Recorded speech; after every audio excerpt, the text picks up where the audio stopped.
Hi everyone, welcome back to the MCQ series. तो आज हम जर्नल के कुछ और एमसीक्यूज़ की प्रैक्टिस करने वाले हैं। अभी तक हम ऑलरेडी 20 एमसीक्यूज़ उसके देख चुके हैं लास्ट 2 वीडियोस में, ठीक है। आज हम कुछ और एमसीक्यूज़ देखेंगे। So without wasting any time फटाफट से स्टार्ट करते हैं। Let's move to the MCQ number 1।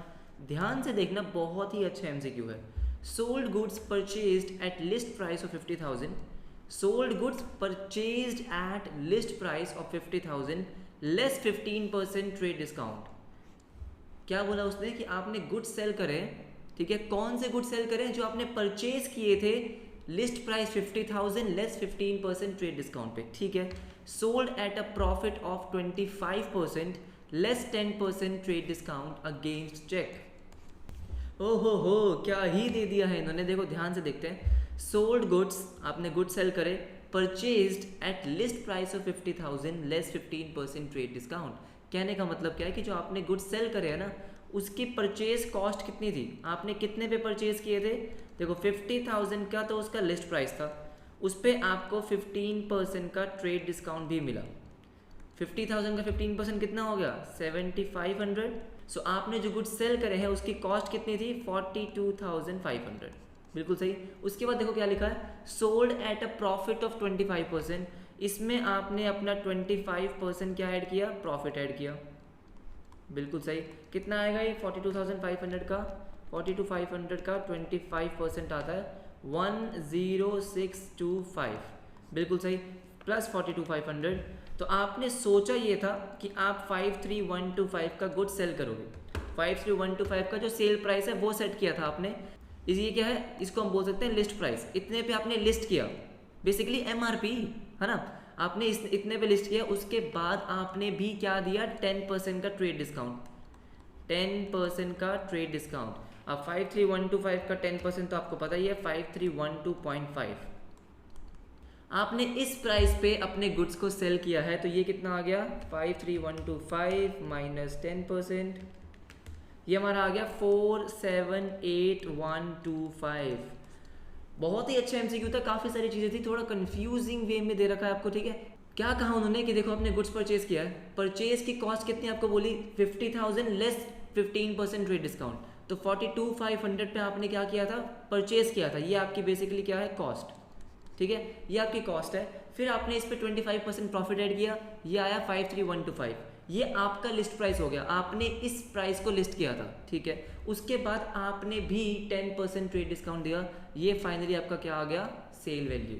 इतने पे आपने सेल किया है। आपसे पूछा क्या गया? Bank account will be credited by how much amount? 478125। कुछ ज़्यादा नहीं था, बस आपको एक सीक्वेंस में चलना है कि अच्छा पहले मैं ये देख लूँ कि मेरी कॉस्ट कितनी है, कॉस्ट पे मैंने प्रॉफिट ऐड किया, उसके बाद मैं उसको ट्रेड डिस्काउंट दूंगा। क्लियर। Next MCQ number 2। देखो, purchased goods costing ₹60,000 from Akash and company, okay, paid 50% immediately, availing 3% discount, how much cash is paid. Again बहुत अच्छा एमसीक्यू है, ठीक है। तो बेसिकली आपको क्या बोला गया कि आपने गुड्स परचेज करे हैं जिसकी कॉस्ट क्या थी? जिसकी कॉस्ट थी 60,000, उसका 50% आपने इमीडिएटली पे कर दिया।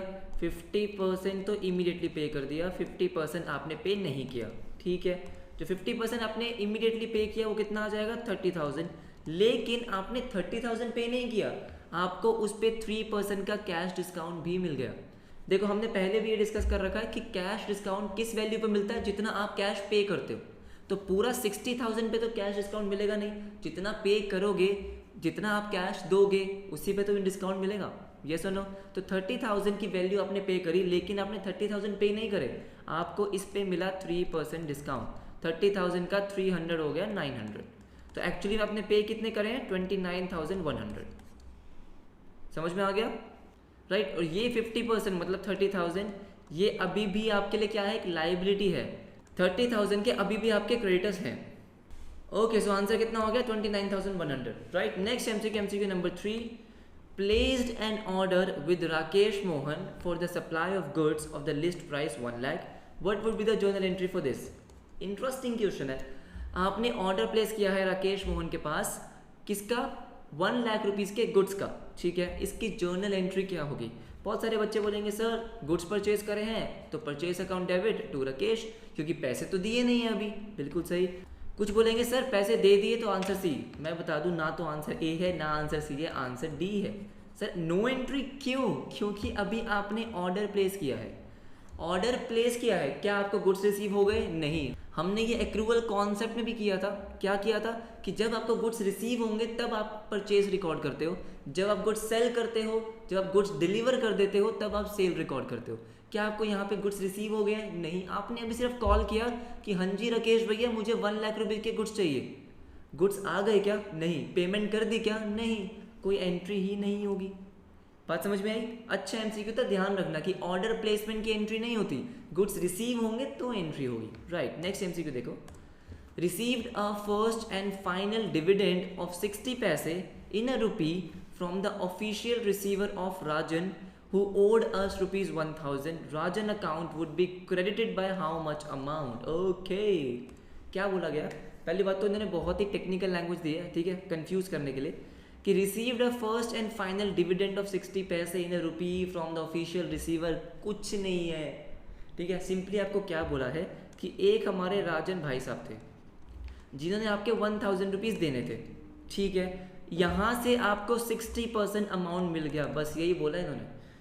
First and final dividend of 60 paise in a rupee, same बात है कि 60 पैसे इन अ रुपी मिला, 60 पैसे इन अ रुपी। ये हम अपने पहले वाली वीडियोस में भी देख चुके हैं कि 60 पैसे इन रुपी का मतलब क्या होता है कि अगर 1 रुपये देने हैं तो उसके 60 पैसे रिसीव हुए, मतलब 60%।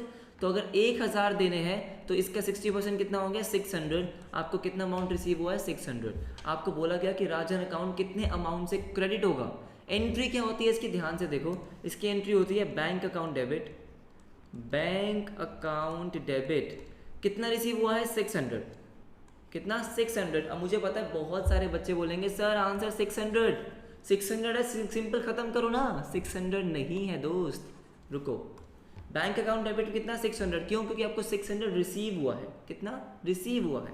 बाकी जो 400 था, जो 400 आपको रिसीव नहीं हुआ, इसको मैं क्या बोलता हूँ? इसको बोलता हूँ बैड डेट। क्या बोलता हूँ? Bad debt. क्यों? क्योंकि अब आपको पैसा मिलने वाला नहीं है, ठीक है।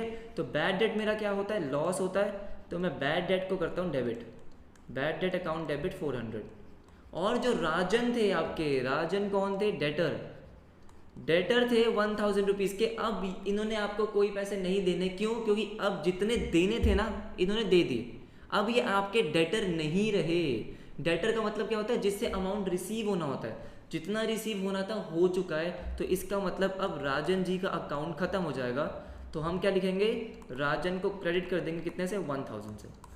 क्यों किया 1000 से? देखो 1000 के आपके डेटर बुक थे, आपके बुक्स में 1000 के डेटर बुक थे, आपने दिखा रखा था कि मुझे राजन से 1000 मिलने हैं। अब 1000 का जो हिसाब होना था ना वो हो चुका है। 1000 में से 600 आपको मिल गए, 400 आपके बैड डेट्स हो गए, और जो भी आपके डेटर थे अब वो हो गए खत्म। तो राजन को आपने क्रेडिट किया कितने से? 1000 से। तो यहाँ पे ये गलती नहीं करनी कि आप 600 कर दोगे, नहीं, ठीक है। Next MCQ number 5। अब ये देखो, deposited a cheque of ₹2 lakh from saving account in firm's account, what would be the general entry? Sir ये क्या है? ध्यान से सुनो, बहुत इंटरेस्टिंग एंट्री है। Deposited a cheque of ₹2 lakh from savings account in firm's account. ध्यान से सुनो, जो सेविंग अकाउंट होता है, क्या होता है? Saving account. ये एक्चुअली में ये किसका होता है? ओनर का, प्रोप्राइटर का। जैसे हम इंडिविजुअल्स हैं तो हमारा क्या खुलता है? हमारा खुलता है सेविंग्स अकाउंट, नॉर्मल अकाउंट, ठीक है। लेकिन जब हम बात करते हैं बिजनेस के अकाउंट की, यहाँ जो इन्होंने क्या लिखा है? Firms account. फर्म्स अकाउंट कुछ नहीं है, बिजनेस है। फर्म बोल लो, बिजनेस बोल लो, एक ही बात है, ठीक है। बिजनेस का जो अकाउंट होता है वो कौन सा होता है? Current account. तो जब हम बिजनेस के नाम से अकाउंट ओपन करने जाते हैं तो हम कौन सा अकाउंट ओपन कराते हैं? Current account.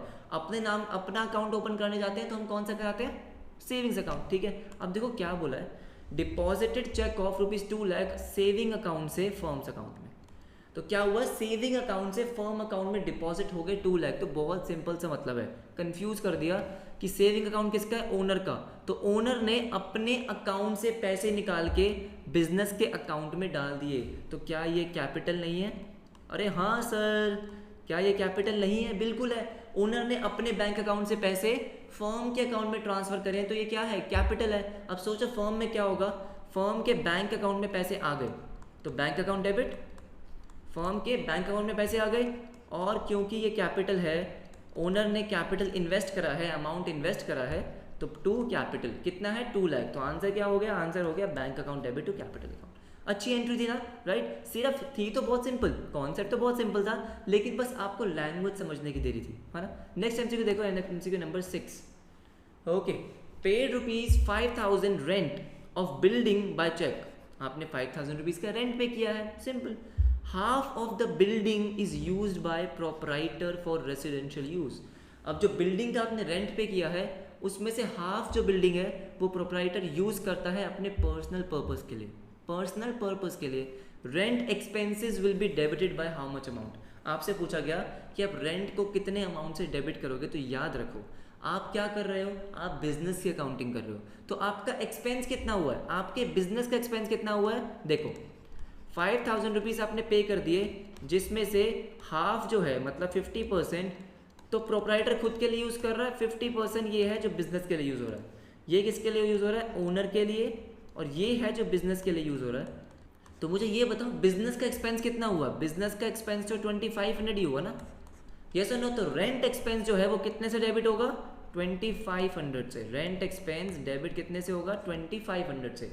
ये जो बाकी 2500 पे कर दिए, कितने पे कर दिए, 2500, क्योंकि यहाँ पे लिखा है कि पूरे 5000 पे करें बाय चेक, तो इसका मतलब बिजनेस ने पे करे हैं, बिजनेस ने ओनर का पर्सनल एक्सपेंस पे किया है, बिजनेस ने ओनर का पर्सनल एक्सपेंस पे किया है, तो ये होता है ड्रॉइंग्स। आपने बिजनेस के अकाउंट से खुद का खर्चा कर दिया, तो ये आपके लिए क्या है, ड्रॉइंग्स है। रेंट एक्सपेंस कितने से डेबिट होगा, 2500 से। क्लियर हो गया, simple. Next MCQ, MCQ number 7। अब इसको बहुत ध्यान से देखना, ये one of the most important MCQs है, ठीक है। देखो, sold goods costing ₹20,000 to Sunil at a profit of 20% less 20% trade discount and paid cartage, ये है सबसे important part, to be charge from customer. अब इसने क्या बोला है, जरा ध्यान से समझने की कोशिश करते हैं। इसने ये बोला है कि आपने गुड सेल कर दिए, सबसे पहले तो उसकी कॉस्ट कितनी थी, 20,000। मैंने आपको एक सीक्वेंस बता रखा है कि कॉस्ट में आप पहले क्या ऐड करते हो, प्रॉफिट, कि आप कितना प्रॉफिट अर्न कर रहे हो, 20%। 20,000 का 20% हो गया 4,000। तो आपने सोचा कि 24,000 का आप गुड सेल करोगे, लेकिन आपने उस पर ट्रेड डिस्काउंट दिया, कितना, 20%। 24,000 का 20% तो वैसे मुझे पता है 4,800, राइट। इतने के आपने सेल करे हैं, कितना आ गया ये आ गया आपका 19,200। इतने की आपने क्या करे हैं, सेल करे हैं, ये है आपकी सेल्स, राइट। अब इसके बाद क्या लिखा, ध्यान से समझो। एंड पेड कार्टेज, कार्टेज का मतलब आपको मैंने बताया था, सिंपल सी बात है, एक एक्सपेंस है, कौन सा, ट्रांसपोर्टेशन का, जो लोडिंग अनलोडिंग ये ट्रांसपोर्टेशन के कॉस्ट होते हैं ना, उसको आप कार्टेज बोल सकते हो, ठीक है। तो क्या हुआ, अब 150 का आपने कार्टेज पे किया, आपने पे किया, लेकिन यहाँ साफ साफ मेंशन्ड है कि वो 150 रुपीज़ का आपने जो बेसिकली ट्रांसपोर्टेशन का खर्चा किया है, वो आपको कस्टमर से ही लेना है। तो कस्टमर से आप टोटल अमाउंट कितना लेने वाले हो, 19,200 का तो आपने गुड सेल करे हैं प्लस कार्टेज, येस और नो। भाई 150 कार्टेज का भी तो लोगे, तो कस्टमर से कितने ले लोगे, देखो ध्यान से देखो, 19,350। क्या आपको समझ में आया, 19,350 में किससे लूँगा, सुनील से, ये मैंने सुनील से लेने हैं। क्लियर हो गया। अब आपसे पूछी गई है इसकी जर्नल एंट्री, तो बहुत ध्यान से देखेंगे कि इसकी जर्नल एंट्री क्या हो सकती है। देखो देखो, आपने क्या करें, गुड सेल करें, किस पे, क्रेडिट पे, पैसे तो मिले नहीं है, बिल्कुल नहीं मिले। तो देखो सुनील अकाउंट डेबिट होगा, क्या होगा, सुनील अकाउंट डेबिट। तो ये आपका डेटर कितने का है, याद रखना 19,200 का नहीं, 19,350 का। अभी अभी हमने देखा कि मैं सुनील से कितने पैसे लेने वाला हूँ, 19,350, बिल्कुल सही। फिर आपने करी है सेल्स, अब सेल्स कितने की करी है, सेल्स तो 19,200 की है, जो आपने गुड सेल करे हैं वो तो 19,200 की ही है, बाकी जो 150 है वो क्या है आपकी कार्टेज, तो मैं कार्टेज अकाउंट को क्या करूँगा, क्रेडिट। बात समझ में आ गई कि कार्टेज मेरा खर्चा नहीं है, मैंने पे तो कर दिया। देखो ध्यान से देखो, स्टार्टिंग से देखो कि आपने क्या किया, कार्टेज पे किया, कार्टेज पे किया होगा तो आपने एंट्री क्या करी होगी, कार्टेज टू बैंक, चेक से पे करा है, कैसे पे करा है, देखना जरा एक बार, पेड कार्टेज, कुछ नहीं लिखा, ठीक है। तो सिंपली मैंने क्या पे किया, कार्टेज टू कैश कितना, 150। अब देखो ध्यान से कि मैंने कार्टेज को डेबिट कर दिया, मतलब मैंने ये माना कि ये मेरा एक्सपेंस है, क्या मेरा ये एक्सपेंस है, नहीं है, ठीक है। अब मैंने डेबिट कर रखा है, इसका मतलब मैंने ये माना था कि ये मेरा एक्सपेंस है, लेकिन क्योंकि मैं ये सुनील से ही लेने वाला हूँ, ये मैं अपनी जेब से नहीं भरने वाला, सुनील से इसके पैसे लूँगा, तो ये मेरा एक्सपेंस नहीं हुआ, इसलिए मैंने अब इसको क्या कर दिया, क्रेडिट कर दिया। कोई चीज़ जो डेबिट हो रखी थी, अगर मैं उसको क्रेडिट कर दूंगा तो उसका इफेक्ट क्या हो जाएगा, नील। तो क्या अब मेरा कार्टेज एक्सपेंस है, नहीं है, क्यों, क्योंकि मैंने सुनील से ले लिया। तो एंट्री क्या होगी, Sunil account debit to sales to cartage, option number D. बहुत अच्छा एमसीक्यू था, आई होप आपको समझ में आया हो, नहीं आया कमेंट सेक्शन में बता देना, मैं आपको दोबारा समझाऊंगा। Next MCQ, MCQ number 8, goods worth ₹5,000 used in making the office furniture. देखो ये वन लाइन के जो एमसीक्यूज हैं ना, लग तो बहुत सिंपल रहे हैं, लेकिन आपके कॉन्सेप्ट को ये बहुत अच्छी तरीके से टेस्ट कर रहे हैं।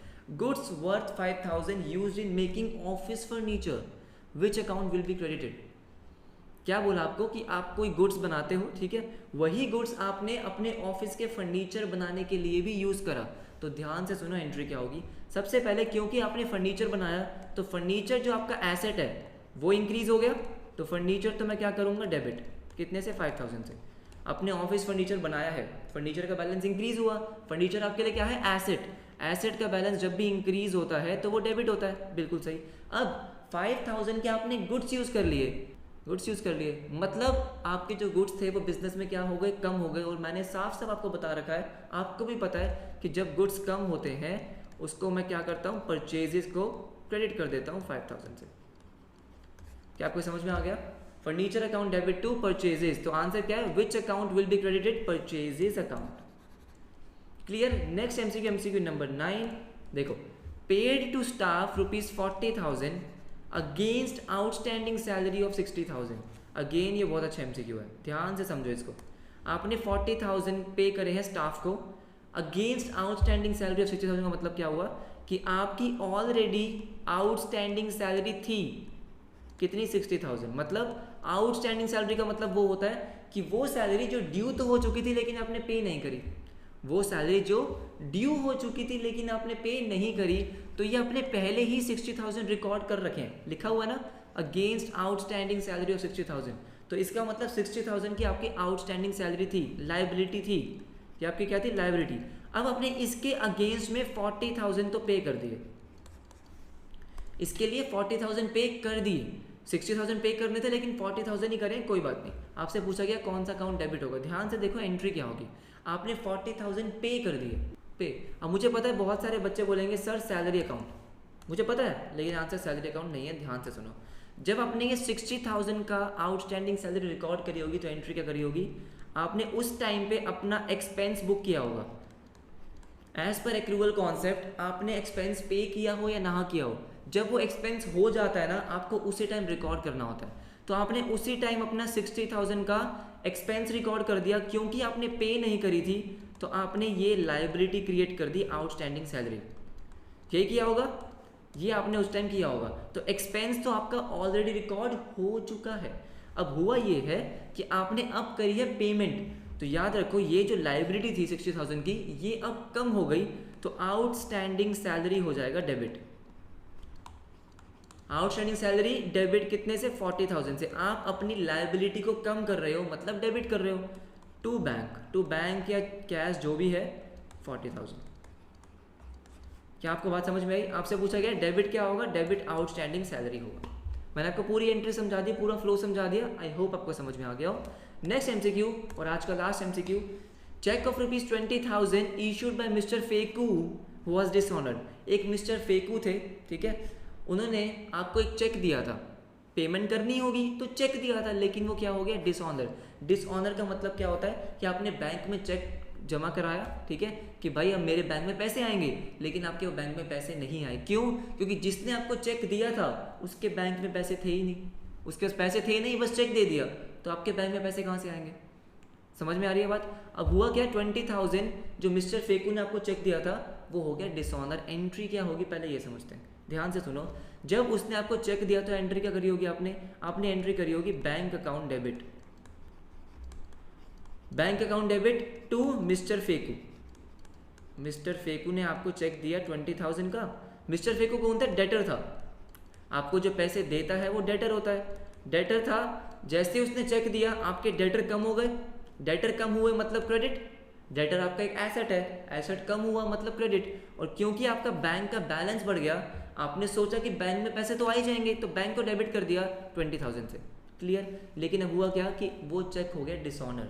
अब जब डिसऑनर हो गया तो इसका मतलब क्या है कि भाई अब मिस्टर फेकू जिसका अकाउंट आपने बिल्कुल क्लोज कर दिया था, तो अब आपको क्या करना पड़ेगा, दोबारा से उसको डेबिट करना पड़ेगा। मतलब दोबारा से अब मिस्टर फेकू आपके बन गए डेटर, दोबारा से आपने मिस्टर फेकू से 20,000 रुपये लेने हैं, तो आपने उसको दोबारा से क्या कर दिया, डेबिट कर दिया, डेटर बना दिया। ठीक है कि अभी भी मैंने देखो 20,000 रुपये लेने हैं, ठीक है। उसके बाद आपने अपना बैंक का बैलेंस बढ़ाया था 20,000 का, क्या वो बढ़ा, नहीं बढ़ा, तो उसको आप क्या करोगे, कम कर दोगे कि भाई मेरा कोई बैंक का बैलेंस नहीं बढ़ा क्योंकि मुझे पैसे मिले ही नहीं, राइट। तो बिल्कुल इसकी ऑपोजिट एंट्री करी आपने।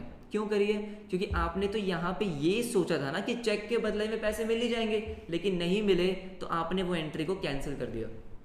इसलिए आपने क्या किया, जो डेबिट हो रखा था उसको क्रेडिट किया, जो क्रेडिट हो रखा था उसको डेबिट किया।